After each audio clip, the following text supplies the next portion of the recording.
Imagine a world where everything you thought you knew about God, about salvation, about the very nature of reality, was suddenly turned upside down. This wasn't some late-night philosophical debate. It was a crisis, a fundamental re-evaluation that shook the foundations of early Christianity. It forced people to question who they were, where they came from, and what truly awaited them beyond this life. This upheaval wasn't just a difference of opinion, it was a profound clash over the most intimate spiritual truths. Communities split, leaders denounced each other, and the very definition of truth became a battleground. It wasn't about minor theological points, it was about the very essence of existence and humanity's place within it. The stakes couldn't have been higher: eternal salvation, true understanding, and liberation from what some saw as cosmic imprisonment. This was the Gnostic crisis, a spiritual earthquake that defined an entire era and whose echoes still reverberate today. It's what drove many to seek a deeper, hidden knowledge, leading us directly to the concept of the divine fullness. What is the Pleroma? And real quick, make sure to subscribe and hit the notification bell for more videos.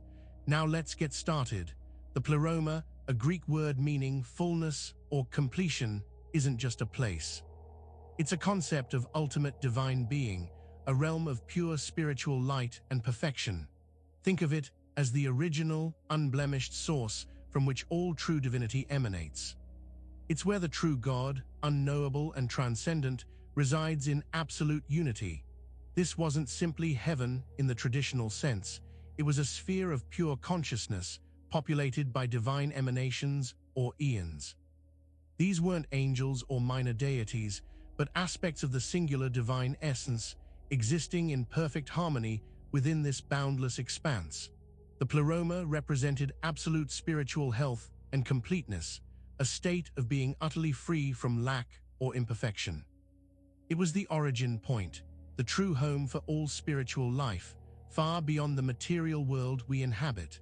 Understanding the Pleroma is crucial because it sets the stage for everything that went wrong, everything that caused the universe as we know it to exist. But who exactly were these eons that populated this divine fullness, and what was their role? We must explore the eons, beings beyond the gods. Within the boundless expanse of the Pleroma, the divine fullness, resided the eons. These weren't creatures of flesh and blood, nor were they angels with feathered wings. Instead, they were divine emanations, abstract yet personal manifestations of the true God's mind, will, and being. Each eon represented a particular attribute or aspect of the ultimate divine. Picture them as luminous, spiritual intelligences, perfectly reflecting the perfection of their source. They emerged in pairs, male and female, representing polarities like intellect and truth, word and life, humanity and church. These syzygies, as they were called, expressed the dynamic interplay of divine attributes. Their purpose was to worship, to contemplate, and to make manifest the ineffable glory of the true God within the Pleroma. They existed in perfect harmony, a cosmic dance of divine love and wisdom, maintaining the Pleroma's integrity. But even in this perfect realm, an unimaginable event was about to unfold, an event instigated by one of these very eons.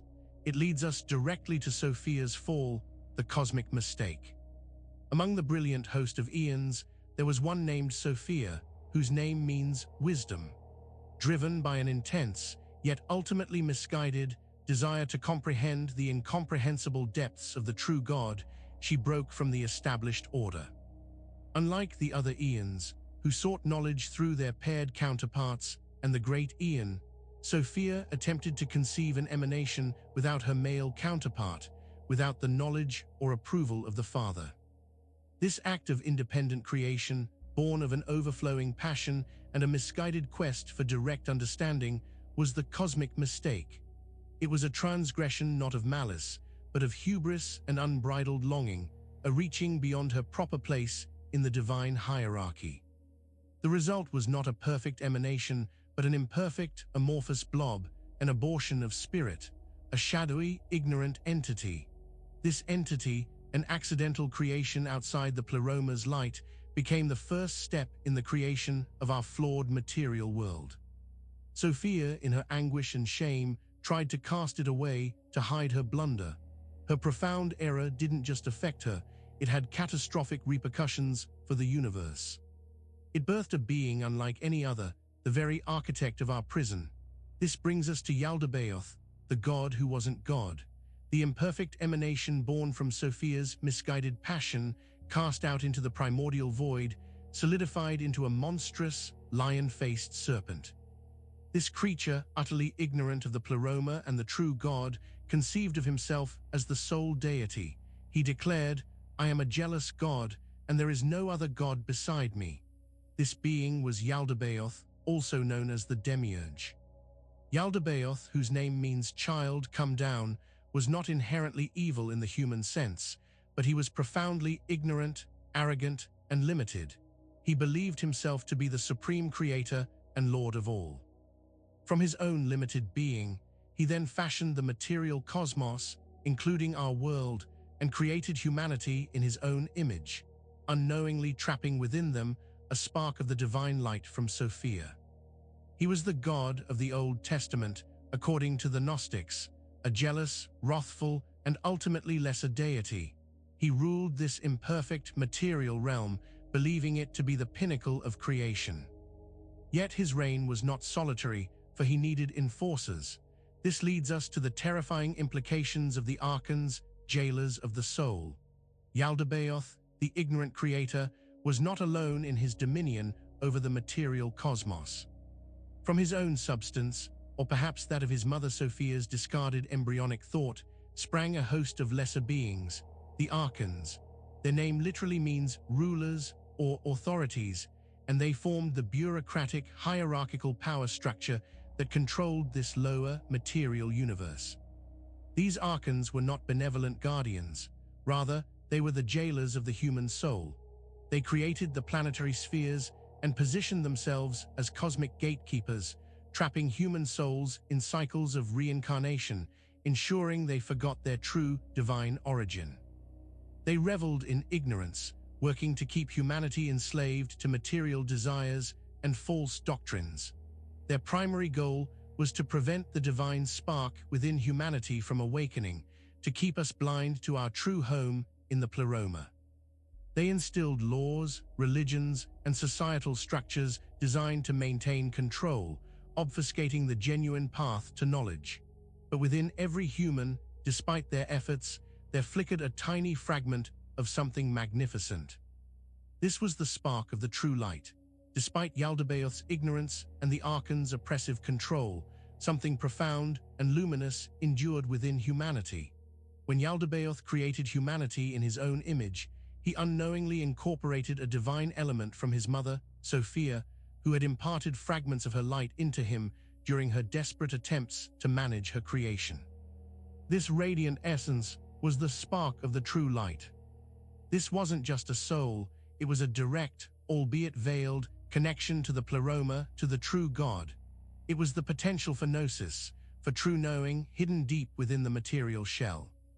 This divine spark distinguished humanity from the archons and all other creatures of the physical world.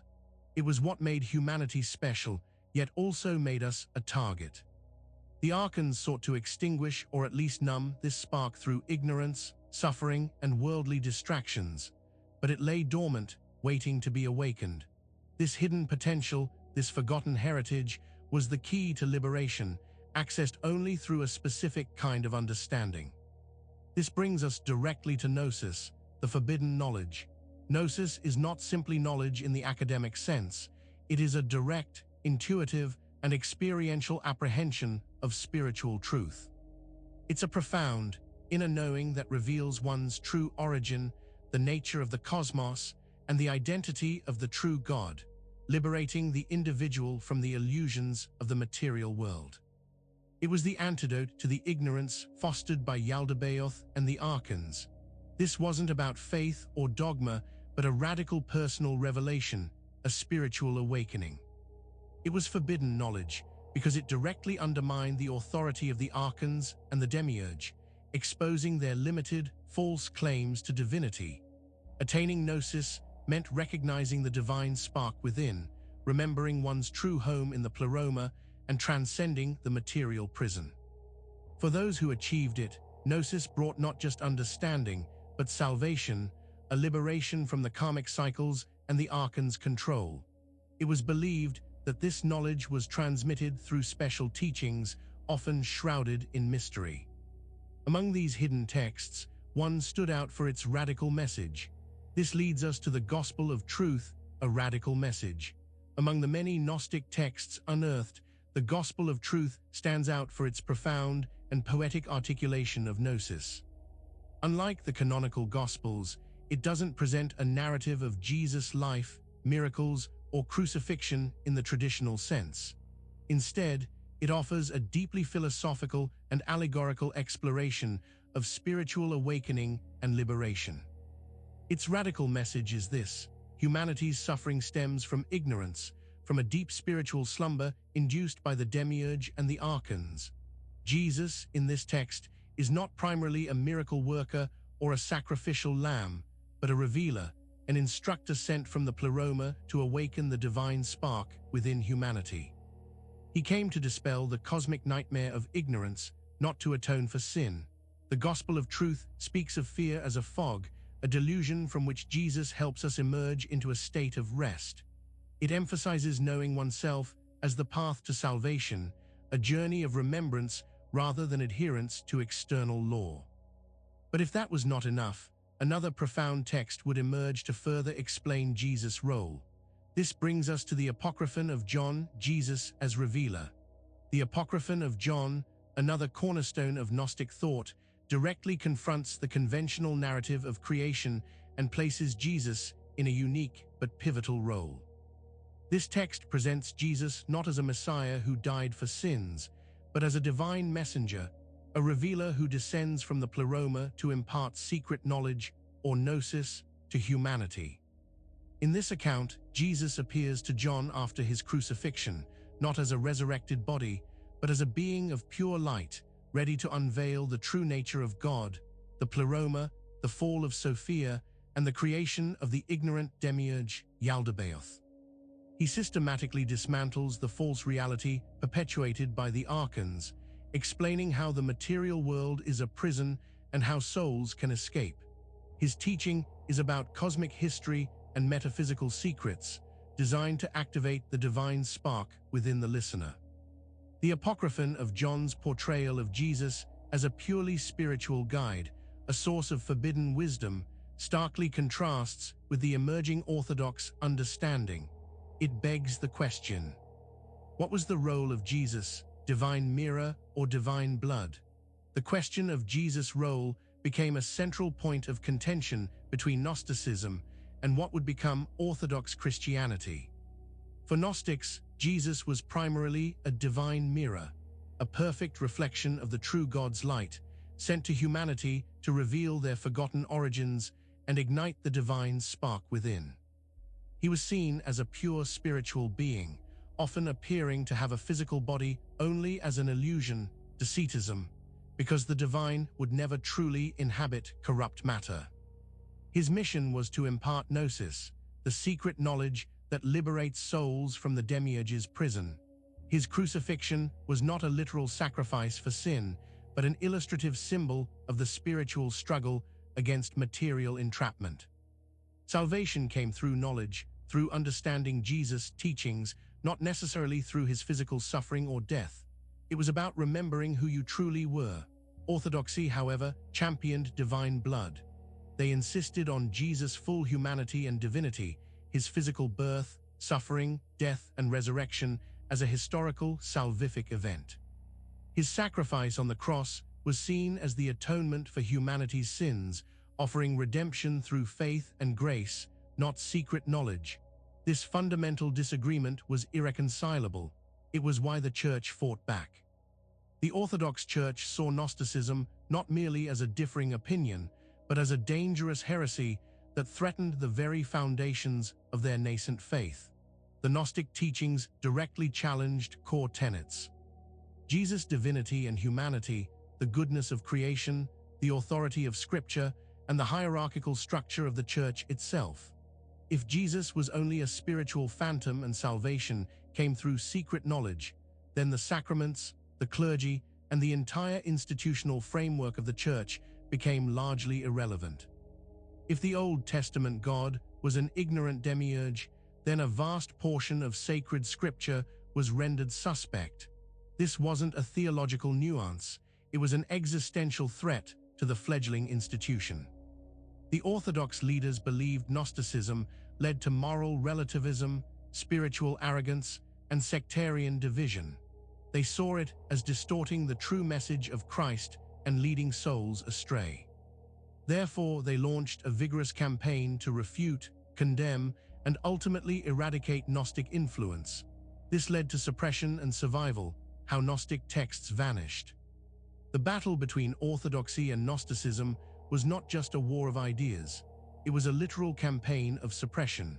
To consolidate its power and define a singular, authoritative version of Christianity, the nascent Catholic Church systematically branded Gnostic teachings as heresy. This meant public condemnation, the excommunication of adherents, and crucially, the systematic destruction of their texts. Church fathers like Irenaeus, Tertullian, and Hippolytus wrote extensive refutations, describing Gnostic beliefs in detail, often distorting them in the process, but paradoxically preserving some record of them. However, the direct attack involved searching out and burning Gnostic scriptures wherever they were found. To possess such a text was to risk one's life. For centuries, Gnostic ideas and texts virtually vanished from public view, becoming mere footnotes in orthodox denunciations. It was believed they were lost forever. That is, until the dramatic discovery at Nag Hammadi in 1945, which revealed a hidden library of these lost gospels, allowing them to finally resurface. This suppression reveals the true nature of what was at stake. This was the real war, truth versus control. The suppression of Gnosticism wasn't just about theological purity. It was fundamentally a struggle between competing visions of truth and power. For the Gnostics, truth was an inner personal revelation, a gnosis that liberated the individual from external authority and the material confines of existence. It was about direct experiential knowledge, often accessed through secret teachings. For the burgeoning Orthodox Church, truth was communal, transmitted through established channels and safeguarded by an authoritative hierarchy. It was about control over doctrine, control over membership, and ultimately, control over salvation. A free-ranging, individualistic pursuit of forbidden knowledge was anathema to their need for unity and regulated belief. The Orthodox Church offered a clear path to salvation through faith, sacraments, and adherence to clerical authority. Gnosticism offered a challenging, often esoteric, path through self-knowledge and direct spiritual experience. This clash wasn't just philosophical, it was a battle for the spiritual allegiance of millions, and it left many feeling isolated. This led to spiritual alienation, the Gnostic condition. The core of the Gnostic experience was a profound sense of spiritual alienation. Imagine feeling like a stranger in your own home, a divine spark trapped within a crude, ignorant world. This wasn't merely social isolation. It was a cosmic aloneness, the painful awareness that your true self, your essence, belonged to a higher, more perfect realm, the Pleroma. Humanity, according to Gnostic teaching, was born into a material prison, created by an ignorant lesser god, ruled by malevolent archons. The physical body, with its desires and limitations, was an impediment, a temporary shell. This ingrained sense of displacement, of being an exile in an inferior universe, fueled a desperate search for liberation. This feeling of being not of this world drove Gnostics to seek gnosis. They felt a deep dissatisfaction with conventional religion and material existence, a longing for a return to their true spiritual home.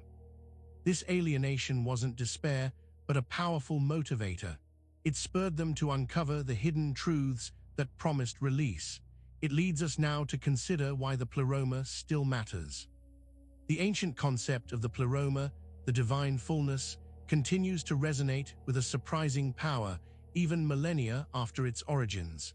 It represents a fundamental human yearning for ultimate completeness, for a state of being beyond fragmentation and imperfection. In a world often perceived as broken, incomplete, and filled with suffering, the idea of an original, perfect source holds a profound appeal. It challenges us to consider what divinity truly means, not just a distant, authoritarian figure, but a boundless field of pure consciousness and perfection from which all true existence flows. The Pleroma invites us to look beyond the material, beyond the limitations of our immediate experience, and to contemplate a higher, more integrated reality. It suggests that deep within us, too, lies a connection to this pristine source. Thinking about the Pleroma confronts us with questions of origin, purpose, and spiritual potential that still drive seekers today. It reminds us that there might be more to reality than what meets the eye, and that our own spiritual journey might be a quest not just for knowledge, but for remembrance. This quest to understand the ultimate divine source remains crucial. Make sure to subscribe for more religious videos and hit that notification bell so you never miss a new video. We'll see you in the next one.